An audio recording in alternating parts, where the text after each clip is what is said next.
Das folgende Video erklärt die Verwendung von Lektionen der Manns-Lehrbücher mit dem Programm Typewriter.at. Wenn du dich im M-Book befindest, erscheint links unten der Link Schreibtrainer Online.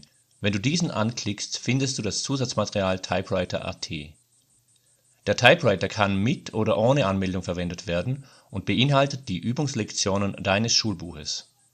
Die Verwendung ohne Anmeldung ist sehr einfach, hat allerdings den Nachteil, dass deine Lernerfolge nicht abgespeichert werden.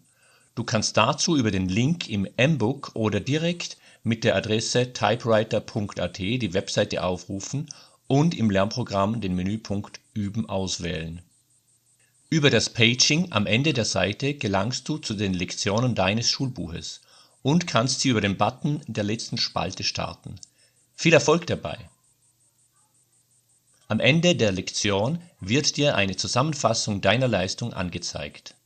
Wenn du den Typewriter mit kostenloser Anmeldung verwenden möchtest, kannst du dich unter demselben Link mit dem Menüpunkt Anmelden kostenlos beim Lernprogramm registrieren und normal üben.